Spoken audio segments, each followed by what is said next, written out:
Hello, lovely people. Welcome into That Sounds Gay. My name is Jared. I will be your podcast host for a short period of time. I hope that you're having a good week. Hope that your preparations for the holidays, if you're doing anything, is going well. I still have not even touched a Christmas list yet. We didn't even put up our tree this year. It's interesting. It's been such a busy month so far. Everything's been kind of flying by so quickly that we have not had time to really stop and take time to do it. And last year we definitely had time, and this year just feels like it's flying by. We're already at the halfway point of the month. Christmas is in like a week or something.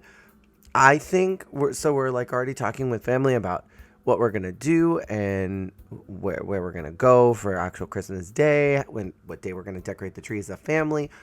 We have a disposable tree, or not a disposable tree, a reusable one, the like plastic ones, and I thought about just putting it up anyway because what does it matter? It's not like it's that big of a deal. We're not paying tons of money to get the tree and put it up and put all the ornaments on and take it down and all that. But at the same time, it just kind of feels like for, 2 weeks of time that we'll have the tree up and dealing with the cats. One of them who's gargoyling from a desk right now and just looked away. I looked in his direction and he immediately looked the other way. He was like, I wasn't just staring at you for the last 10 minutes. And now he's doing it again. For them to kind of just get overstimulated for only maybe like 2 weeks or so, unless we were those people who left them up until like the end of January. I mean, I could do that. Maybe I will. I'm still thinking about if I want to put this tree up, because it would probably essentially be me. And I know I talked about it in the last podcast. I was like, maybe I'll put up the tree and I'll do the thing. And I think I had a big talk and absolutely no game. But yeah, I hope that if you're celebrating, I hope that your prep is going well. I hope that the holidays treat you well as we move forward into that. I've been having a lot of good and interesting conversations with people this week about love in particular and familial love and things like that. And I also have had my own experience this week. I've talked about my family relationships, but my brother, my biological brother, who I have not talked to in years, he has not given me a reason to block his number, so I just haven't blocked it. And I got a text message from him.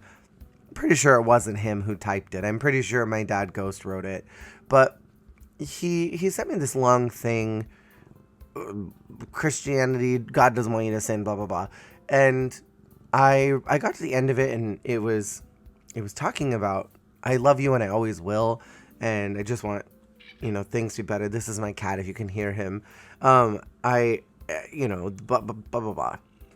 Christian, God doesn't want you to be gay and wants you to be with your family because we love you and all that. And it got me thinking about some of these other conversations I've been having this week about some of the stress that people have about being with family and the dynamics that kind of go on with that. And I wanted to specifically talk about the concept of weaponizing I love you, the words I love you, or the feeling of love. I want to talk about that and what that means, because I think there are a lot of people who might not even realize that the words are being weaponized against them. And I want to start off by giving my own kind of definition of the word love. Love is about acceptance. It's an all or nothing type of situation. It is not a grocery list. It is all forgiving, and it does not measure wrongs. And I want to go into each one of those. Acceptance of what love is.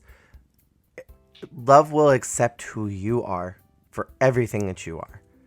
And it doesn't matter if you are blue or green or pink, if you're from Mars, if you like to play with Crayola crayons, or if you like to drink Starbucks coffee, whatever. I'm trying to be farcical here, that love will accept you for who you are. And it's all or nothing. You get what you see. You do not get to just pick something else, which goes into not a grocery list. You take everything.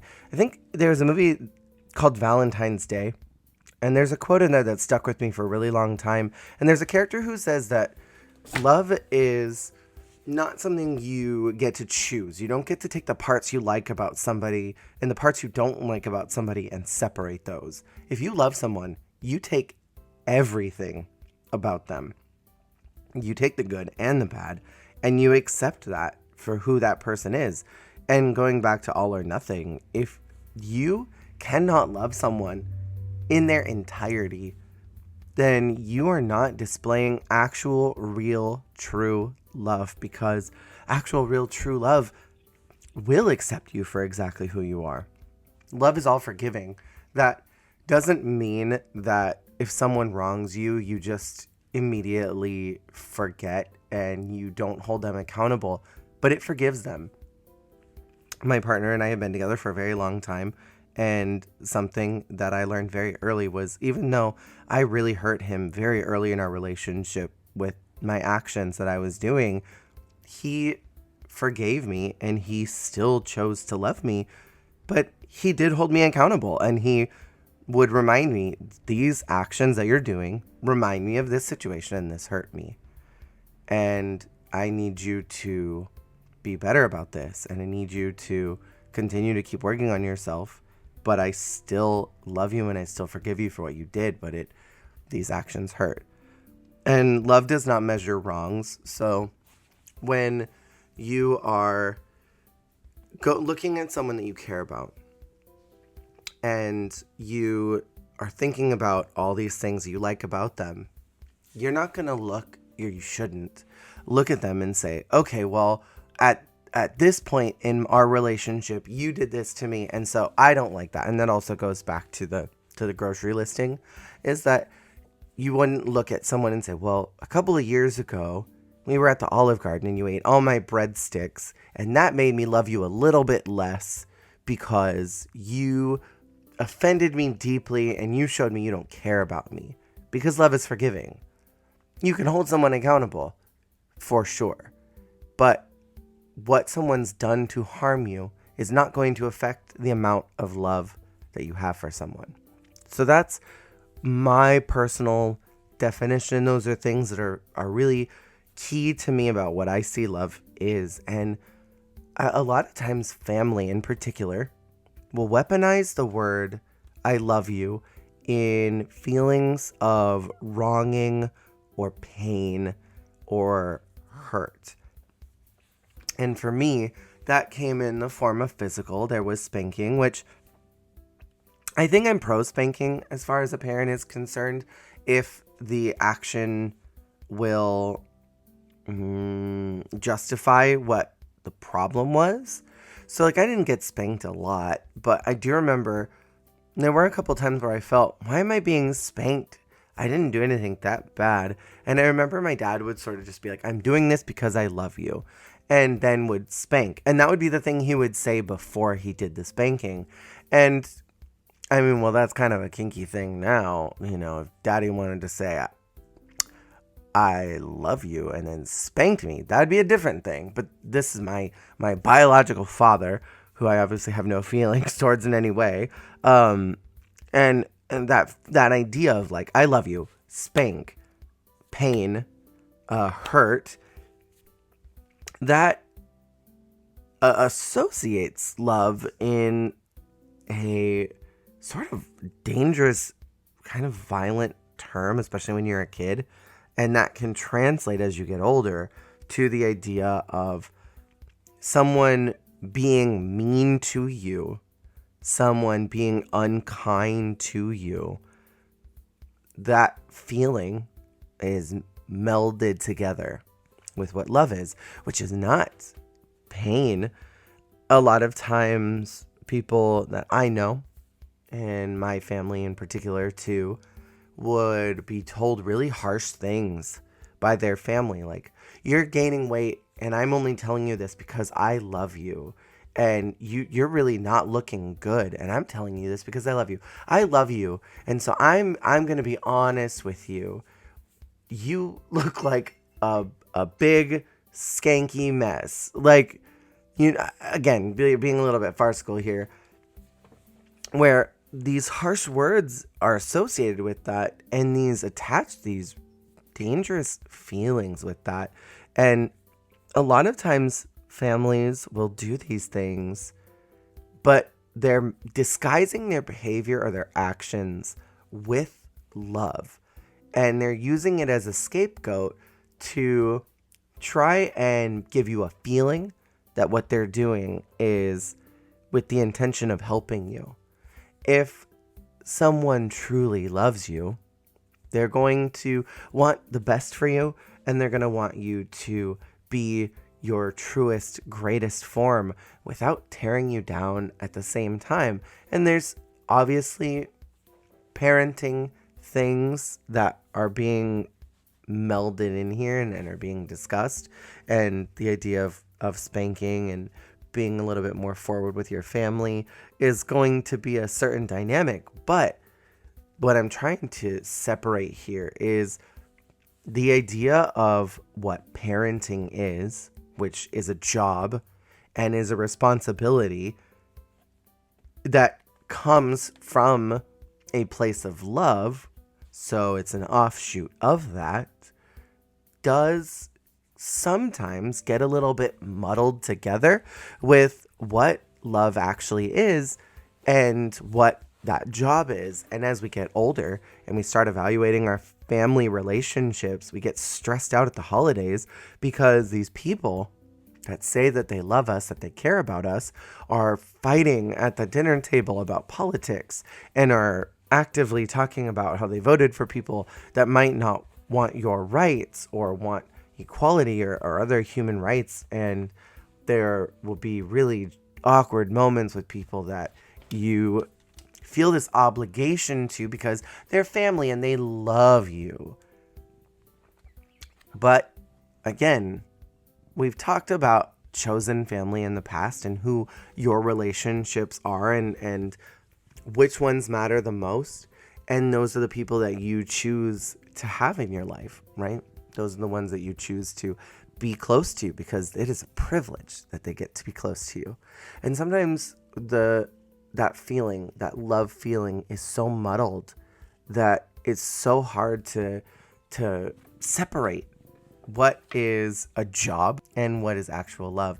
Ultimately, the takeaway that I think I want to get at here is that there needs to be a massive restructuring of how we use this word love, because it's complicated, it's big, it's complex. There are so many layers and nuances to it, depending on who that love is coming from and where that love is coming from. But I want to encourage all of you out there, if you are experiencing any kind of feelings about the holiday season and spending time with family and feeling really conflicted about that love feeling, if that's even present in any of those conversations, to really dig down deep and figure out if this may be something that you have interacted with or struggled with at some point in your life, with love being weaponized against you, and break this cycle of it. Again, the restructuring of how we talk to each other and how we refer to our feelings and how we associate love. And I think there's a very strong sense of love culture in the United States in particular, where we love to say, oh, I love you so much, without actually understanding what the depths of that word means. And we can really feel something admirable, admiration. We can feel a strong sense of adornment for someone, and we can really want the best for that person and not actually love them, because there is a weaponizing of that word too. There's a play on a feeling, whether you realize you're doing it or not. And I've been trying to be really conscientious of how I use these words, the words that I choose for friends that I say I love you to, am I saying this out of a sense of the word being kind of changed over time to mean something else culturally? Or do I just adore this person? Do I really care about this person? Do I really admire them? Do I really think that we have a strong rapport, a good relationship, what have you? And not necessarily feel a love feeling, because if I love this person, I don't get to choose the stuff that I don't like about them.